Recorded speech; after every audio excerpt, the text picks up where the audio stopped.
Hey everyone, Brandon Lee here, host of the podcast Escaping Rock Bottom. I've got a pretty cool guest today. Laura's here with me. If you're watching this, and you're obviously seeing my guest, if you're listening on your way to work or you're just listening right now on the radio, you're going to hear from Laura in just a second. So down here, still in Newport Beach, I always like to say that, like when you interview somebody and you talk to somebody and they share your story, they end up finding one of their friends who they should share their story and everything like that. So, welcome. Thank you so much. It's great to be here. I'm glad you came down from LA. I know. I'm glad I came down here. It's my hometown. So, I'm Cool. born and raised down here. So, anytime I can get back here to my hometown, I'm always down for it. So, you know what the podcast is about, Escaping Rock Bottom. This is stories about people who have gone through, real traumas, whether it be addiction, abuse, physical abuse, sex abuse, drug addiction, food addiction, and really this podcast is all about talking to people who suffered through those things, but then did something about it, or on the other side of it, who then can share a message of hope. The cool thing about you is that you are about to celebrate 10 years of sobriety. Congratulations. Thank you so much. I just celebrated 9 years, so we're almost kind of Couple months apart, sober brothers and sisters here. I love it. Go ahead and take me back to where your story really begins. Okay, so my story begins with, I came from a family that had a lot of alcoholism in it. And as we know, it tends to run in families. My grandmother died from alcoholism when she was in her early 50s, and my uncle died when he was like in his early 30s, and from literally their bodies failing. It wasn't one episode of an overdose. And then my mother was an alcoholic. And so I was somebody that grew up, and I had every intention of being better and brighter and working hard and making money and getting the hell out of there.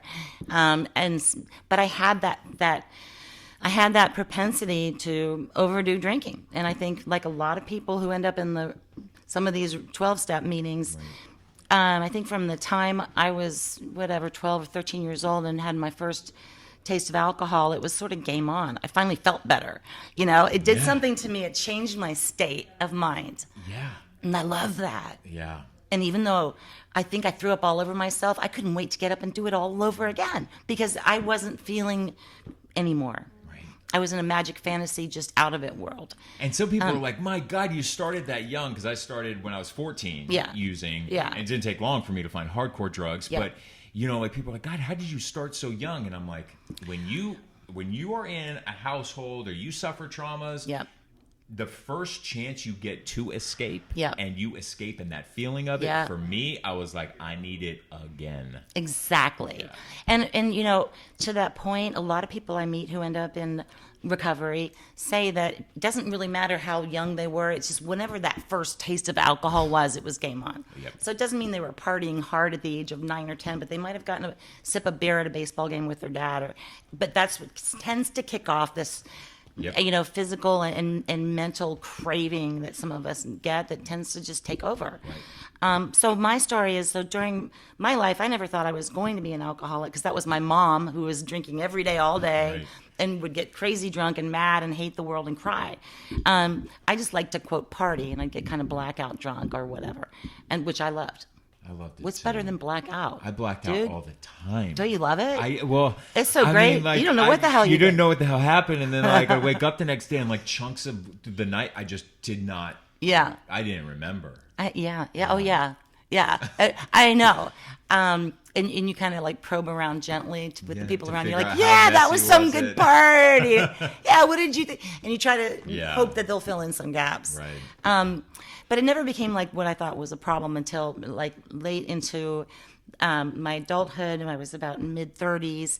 I had moved to California from North Carolina very early on in my early 20s. After moving here, I met Sean, who became my husband from that point on. And he had the same thing I had. Mm-hmm. But we both had a lot of drive and a lot of goodness in us. A lot of addicts and alcoholics are some of the most driven and successful people. You're just so FYI, right. Just because you're an alcoholic or you're a drug addict doesn't mean you're a bottom of the barrel loser. It's quite the opposite. There's a lot of very successful professionals who at the core are addicts. You are so right. I completely agree with that. There's a certain temperament that tends to go along with this that actually, if you sober us up, we're some of the coolest creative people there are. Because we think too much, we worry too, we're passionate, you know. It's true. And, you know, that's funny because when I first started getting into treatment and learning about alcoholism, I always thought an alcoholic would be somebody that just doesn't give a shit. That's why they drink. Like, I don't care. Yeah. We're the opposite. We care too much. We're so worried about stuff and it's not going our way that we use that to try to we care so medicate. much, at least, about perfection, right? We want to have this perfect life and portray this life of perfection, whether it be success. I need to be the CEO. I need to have the millions of dollars. I need to do that. It's really an unhealthy drive that gets us there. Exactly. So anyway, my husband and I, over the years, had this pattern of being very successful, achieving a lot of things, but yet blackout drinking, going too far either together or individually. But for a lot of years, we maintained some standards, like we didn't drink during the week. So, you know. I love that one. You're not an alcoholic if you drink during the week. You know, like. Never mind what I did on the weekends. But if every day, Monday through Friday, I'm going to work and making a couple $100,000 a year, I'm like, I'm golden, man. This is all right. Like, who cares? So it was kind of problematic, but not really. And I never would have thought I'd end up calling myself an alcoholic. So what happened was, along the way too, then a couple things. I had babies. Now we have Vicodin coming in from the having birth. I've never felt so happy in my life. As when I had Vicodin, and especially Vicodin with alcohol. That was totally game on. And then Sean said, "I said these make me so happy. Here, try one." He had one, and we're like, "This is awesome." And then he had back surgery, and then it developed into. As with a lot of people, the alcohol was already a problem. You start introducing other substances, you add those in. There's sort of a snowball effect. It starts getting worse and worse. Yeah. So we were getting worse and worse. Meanwhile, we had 2 sons. We'd earned so much. We'd done so well financially. We lived in a beautiful house. We lived on Kobe Bryant Street, the next street down here. And we just traveled around in jets and had vacations around the world. We just had such a great life. And most people thought we were such a cool family because Sean and I were both like sales people at heart. We were people that were go-getters, so we were fun and funny, you know. Yeah. And we loved our kids. We took our kids everywhere. The 4 of us were like but a no pack. one really knew what was happening behind closed doors. Well, they kind of, you know what? You think that no one can tell, but after a while, that's part of the problem. You think you're fooling everybody, but we got to this tipping point. We got to a tipping point, and so. So it started getting worse, and we still kept telling ourselves we were great parents. We had these 2 sons. There became a point where, I don't know what happened, but Sean started getting really depressed. He sold his business when he was 38. He became a full-time, stay-at-home, just retired person. Yeah. So he had more time on his hands, more money on his hands than he needed. And boy, both of us tell were spiraling. people as addicts, in your active addiction, and even when you start to get sober, time. Yes. Spare time. That could be the biggest enemy. Yeah, right? Yeah. Right. And your thoughts. It's like being alone in your thoughts, and that's just bad. They say something like, don't isolate yourself too much if you're an alcoholic because you don't want to lock yourself in a room with a crazy person alone. It's so true. Which is your own self. Yeah, it's your own self. So anyway, so that started. So we started to spiral together. He started doing more and more things like bringing in a lot of cocaine. And now we're doing this. We're telling ourselves we're still good parents. We're still driving our kids to the best private school every day. He's coaching baseball and soccer, Newport Beach Little League, board of directors. You know, I mean, we're all over town leading things. And it was just a matter of time before people started to, I'm sure, notice. Sean hit a tipping point where he just... he started wanting to do party all the time every day. And I started kind of going along with it for a while. And it was really bad. And I'm talking, it's horrifying, but I'm talking having a vodka, like a water bottle full of vodka and drinking straight up vodka during the day and thinking no one knows. And these are stories that real live good people who are alcoholics, we all share. We do things that are horribly demoralizing and kind of horrific. Right. And we're just so stuck, though. We just feel like it's so hard to explain unless you've been there, but you get it. Right. I do. I mean, We do. We get stuck in these, I don't know. For me, it was just like, I look back and I'm like, the times that I was doing all the blackout, and GHB was my drug of choice, and that would make me black out. So I quit actually drinking back when I was a teenager because I found drugs. And drugs just took me to that next level, and it just helped me feel even way more high than even having to go through all the drinks to get there. But I look back and it was just a fog. So much of that memory was just a fog because of, I was like you when you were like, I used to tell this to myself too. I'm not an addict if I just do meth once a month. So I'm just going to go have those big party weekends once a month. But I would tell myself coming down on like that Tuesdays with the drugs would be the worst, right? They call them Suicide Tuesdays because that's when you're just totally crashing and coming down. Yeah. And I remember saying to myself, I will never do that again. I will never do that again. Yeah. Looking at myself in the mirror, physically like beating myself, saying, I will never do that again. Yes. But days later, when you start to feel better, all of a sudden, like as an addict in my disease, I had the inability to rewind the tape or fast forward the tape to the end. Like I didn't even have the tools to do that. I simply forgot how shitty I felt. Yeah. And said, when I started feeling better, I'm roaring and ready to go again. You're right. And then the next thing I know, I'd be back out in Palm Springs doing meth with a bunch of people, partying my ass off. Right. And the cycle just continued, even though I would try, as you were, to do everything to cope and deal with it myself and quit myself. I totally get that. And I think a lot of alcoholics and addicts have the same cycle. And I kind of say it's like being on a merry-go-round. You know you need to get off. But you keep staying on it and staying on it and staying on it. Like my husband and I would get up in the morning, we'd be hungover or whatever, and we'd go, oh my God, we fought in front of the kids and there was cocaine. Oh my gosh, did Jake see the dollar bill rolled up? And we're like, we can't do this, and we're good people. We would sit and say, we will never do this. And we would sit and write down. We love our kids. For their sake, we will never do this. And then a couple hours would go by and we'd be sitting there hating ourselves because there's so much self-loathing that comes with this problem, which is the worst part of it. And after a certain point, inevitably, I'm going to blame it on him, but I went along. And one of us would suggest, God, I feel like shit. Maybe we should just have one glass of wine. We're miserable from what we did yesterday. Let's just have a little. And we drink a glass or two and we start feeling great. And then we do it again. Yeah. We wake up this next morning and we're like, oh my God, we did the same thing. We kept trying. It's horrible. It's the worst thing. You genuinely don't want to keep doing it. Right. And something's just... You explaining this story reminded me of this one time, and this was towards the end of my addiction, and a lot of my stuff was a drug addiction that fueled my sex addiction, and so I spent a lot of my time at bathhouses and these like brothels. That's putting it nicely, by the way, describing what these places were. So we'll call them brothels, but I remember, and it was that thing. I remember I was in the parking lot. And I started crying. And I said to myself, and I'll never forget this moment. I was in the driver's seat. I parked my car, and I saw all these guys standing in line walking into this brothel. And I remember crying, and I said, I don't want to go in there. I do not want to go in there. I don't want to do this anymore. And I remember saying, I verbally was saying this alone, talking to myself in the Jeep. I said, all I want is a monogamous relationship. All I want is to be married and have a house and have a family. I don't want to do this. And the next thing I know, it was like my arm was going into my console. I got out my crack pipe and I started smoking the crack in the parking lot, and I walked into that brothel. And it's like that feeling that you were just describing, like looking at your husband being like, what are we doing? I don't want to do this. Right.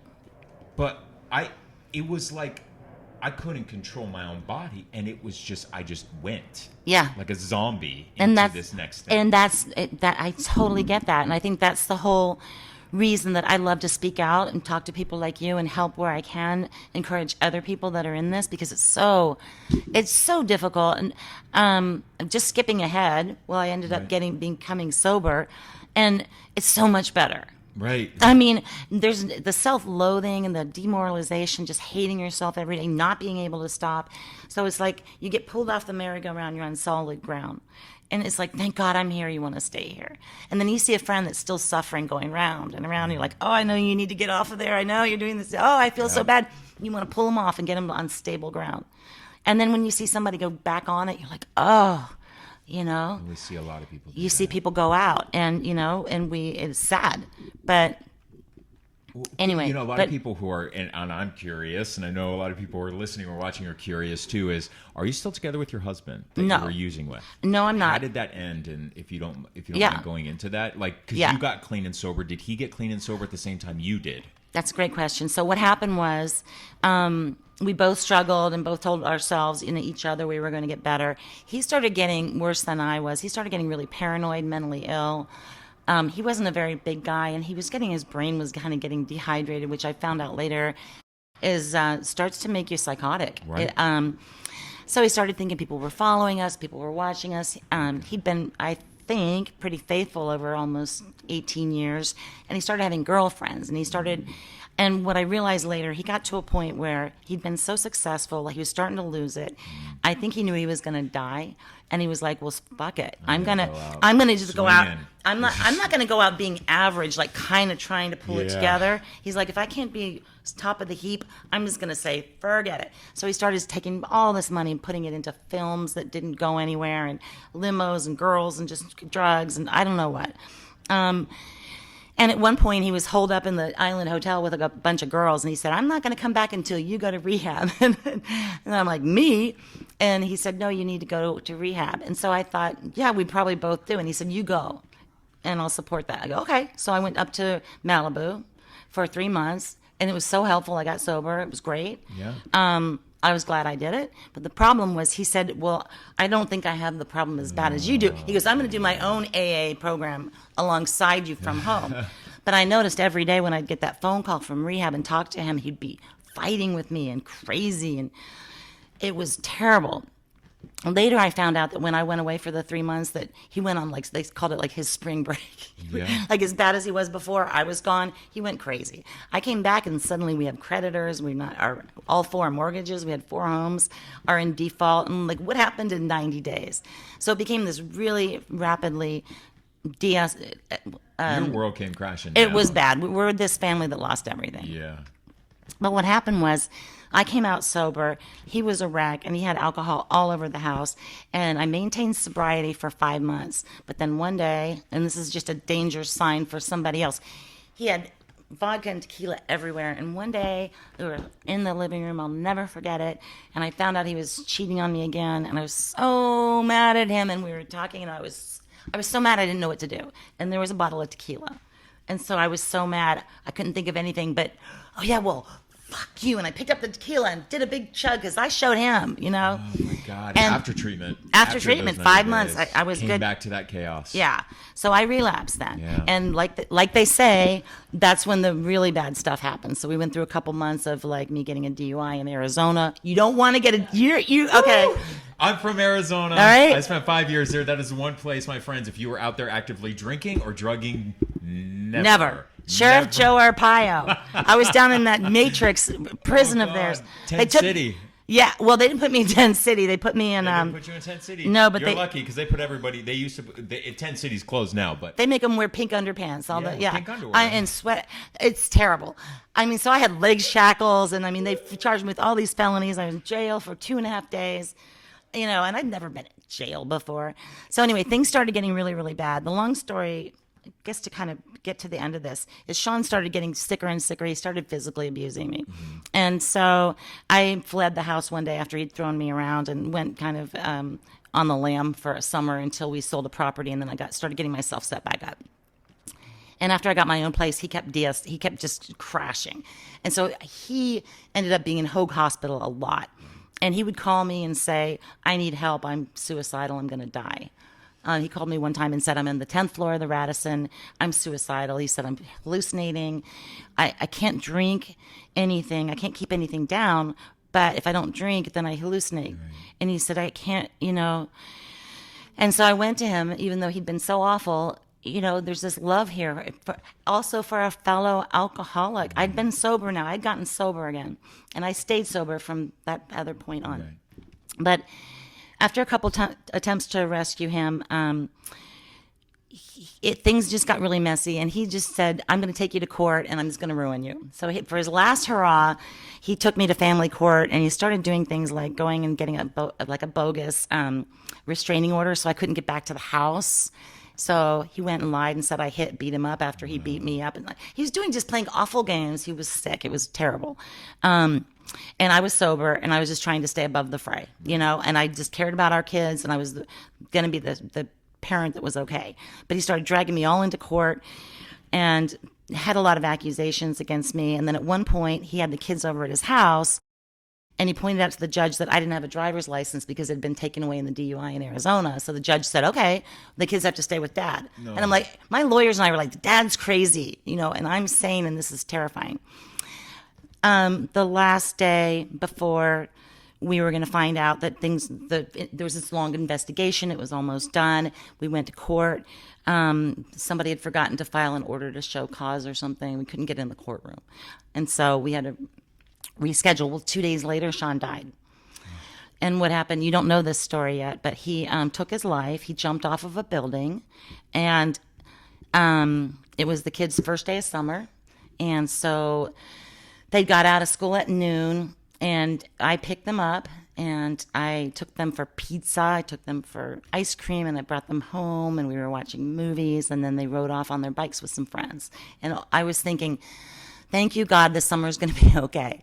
And then I get this call from the Irvine police. And I'm going to say this part two because I want people to be encouraged that you can stay sober through anything. Yes. The Irvine police called me and said, one of your sons is dead, because Sean had my son's cell phone. And they couldn't identify him, so they called mom.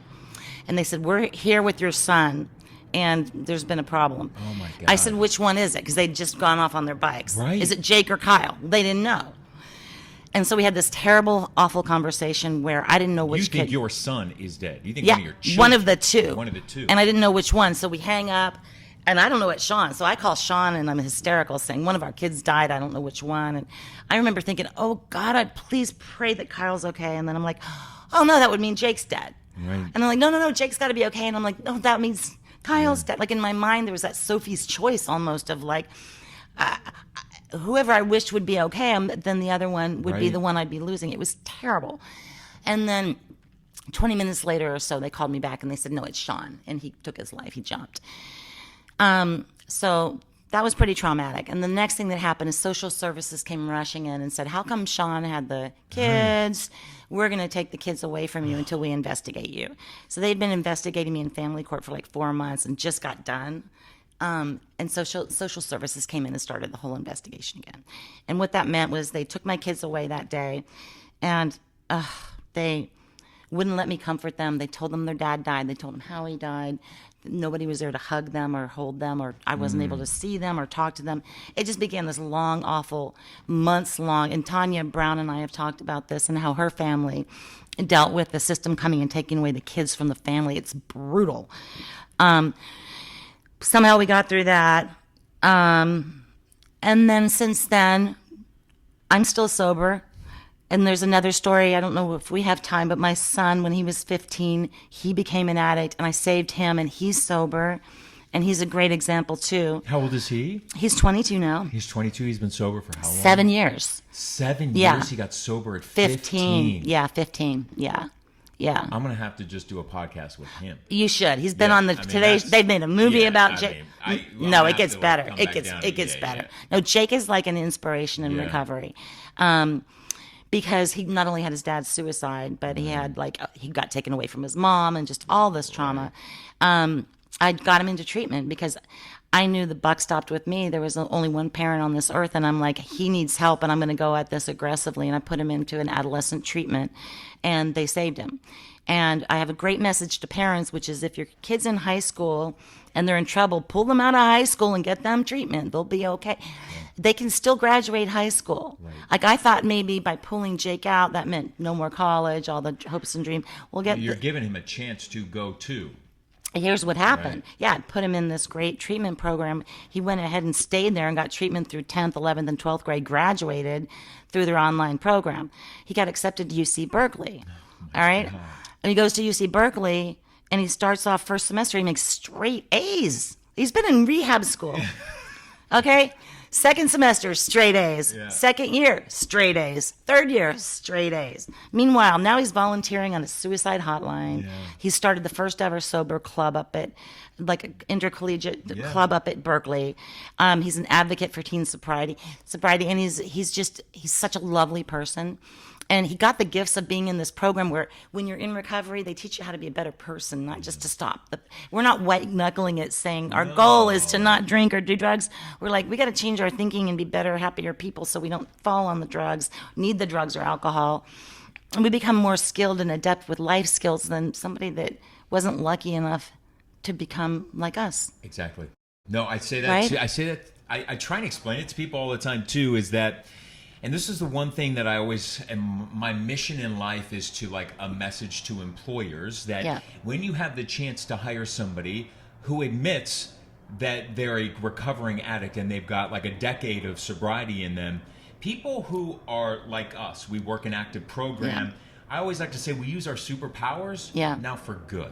Superpowers. Right. And you're so right. When we were in our active addiction, we're liars, we're manipulators, we are deceitful, and we are professionals at it. Yeah. And so what I like to say is that I did some bad things when I was an addict, and I did a lot of bad things to a lot of good people. I said, but me and my active recovery, I now use my superpowers for good. You're unstoppable. You were unstoppable once we've learned how do we deal with our emotions. They teach us to not be angry, not be resentful. I've learned to forgive the people that took my kids away and just accept that because there's nothing I can do about it. But you were able to finally, and I think that's a beautiful thing about sobriety, is that we're able to really look at, well, I wasn't happy with what they did. I'm like, well, I'm not happy with social services, but at the same time, I need to look at my side of the street. And I need to see where I was failing as a parent, and see where their concerns were with the kids. And it really allows us to be humble and to really say, you know what? As much as they did me wrong, I still had a part in the demise and failure of this relationship. Yeah, and there were a lot of circumstances that were super unfair about that. For example, my husband was having so many affairs. He was a sex addict here at the end, and he loved my kids' best friend's parents, loved the women that were the moms. And he had this one named Cheryl that was in love with him, and he was stringing her along for fun. Well, her kids were playing with my kids when I got the call, so I called Cheryl. And she and I had candid conversations where I'm saying, knock it off. It's not good for the kids. So she knew that I knew. And I said, I care about your husband. I'm not going to tell him. I'm going to try to contain this for the good of the kids. But you guys need to knock it off. I'd had that conversation with her twice. When I called her to say, our kids are together. Please come get them out of our gated community. Take them to your gated community. Because I don't know if there's going to be police, press, helicopters. Well, once she got them over there, she also told the police and the social services people that I was trouble, and they gave custody of my kids to her. And so she got to be the boss of me for about 6 months. And in spite of and I never told her husband to this day. People say, you should tell her husband. I'm like, no, I'm in recovery. I know how to behave myself. We know how to behave. Why hurt an innocent guy? That's not my job to do that. But so to forgive and for, all of that. But so anyway, all of that was unfair. My sponsor said to me, well, let me ask you this. If you'd never drank and had a problem, would any of this had happened? If you'd never gotten yourself in any trouble, would any of this be? And I go, well, no. And she goes, I go, but this isn't fair. Come on, this isn't right. She goes, but did you ever drink and drive and didn't get caught? And I said, yeah. She goes, that wasn't fair either. It was so humbling. And I had to walk around this town where everybody knew that my husband jumped off the building and my kids went to Cheryl's house. And I was unfit to take care of my kids. And I had to hang my head up, hold my head up here. And my biggest message I have to anybody in recovery is that, and this is so important, the worst day of this hell that I went through was doable sober with a straight head, clear head. The worst day was not as bad as any day waking up using and hating myself.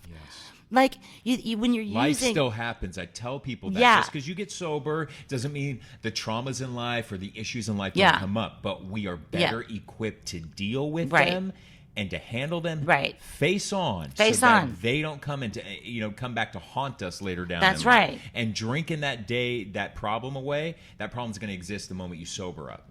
But worse. But worse. You've got self-loathing and all of the Right. damage and stuff to go along with it. But so many people said to me, I can't believe you didn't drink during that. And I don't know, sobriety to me, I really like sobriety. Sobriety and me are buddies, man. Yeah, I When love I it. found sobriety, I'm like, thank you. Yeah, I love the love it. people. I love the people. Right. It's like, God, Real connections I'm to happy to people. be, I'm an alcoholic and I'll say it, I'll shout it from the rooftops. I'm proud to be part of this group of people that works Right. on themselves and gets it together. We're some of the most articulate people. I love it. And so I'd been sober maybe a year and a half when Sean died and all this stuff happened. But when people said, why didn't you drink for over that? I'm like, it wouldn't have even occurred. Why would I drink? Right. Like, so anybody that thinks, yeah, but life's painful and I have to drink so I don't feel the pain. It's like, no, you don't understand that you are feeling pain from drinking and using and being in that merry-go-round. And you can look at anything with a clear head and deal with it, no matter how bad it is. But self-loathing is as low as it gets. And I love that. And as we wrap up here, and I think that's what I want people and listeners and those who are watching to take away from this is that you went through some pretty traumatic stuff that was traumatic. A lot of that came from alcoholism and That's the right. addiction. And even though you wanted to stop for your kids, once that is in you and once you're in, it's a snowball and it's an avalanche and it's going to come down, come rolling down that hill. But you're to the other side of it. Yeah. And I want people to see the hope, the inspiration that you have an amazing relationship with your children, that your children are doing incredible things now, Yep. despite all the trauma that they walk through in your household. Well, because my son got into recovery. That's what I mean. And our whole family, now there's just 3 of us, all right? And we're so tight. We love each other. We have a depth of connection that most other families don't ever get. I mean, when they were in high school and other I'm parents... sure the communication in your household is like amazing. You should hear us. We're super. But Jake said, well, "Man, when you sent me away, it was the worst. I was like the most depressed, even worse than when Dad died." But he said, "You saved my life. You saved my life." And he goes, "I will always love you for being a good enough mom to be bold enough to send me to treatment." And actually, I didn't finish telling you his story. Now he's about to graduate Berkeley. He's going to go to medical school. He wants to be a brain surgeon. Like, you can't make this shit up. 15-year-old addict, take him out, put him in treatment. They too will be a brain surgeon. I mean, seriously, it doesn't even get better than that. But better than that, he's just the coolest, most humble guy. So we're gonna get him on the show. You would love to meet All right, Jake, so I hope that happens. Get Jake on the yeah, show. I'll let you meet him. So much you too. For It's just a pleasure. thank you so much for being willing and opening to share your story with a lot of people who are listening, who are likely, many of them still even suffering in their own stuff right now too. So thank you again for tuning in to Escaping Rock Bottom. We'll see you back here next Wednesday. Hope it helps.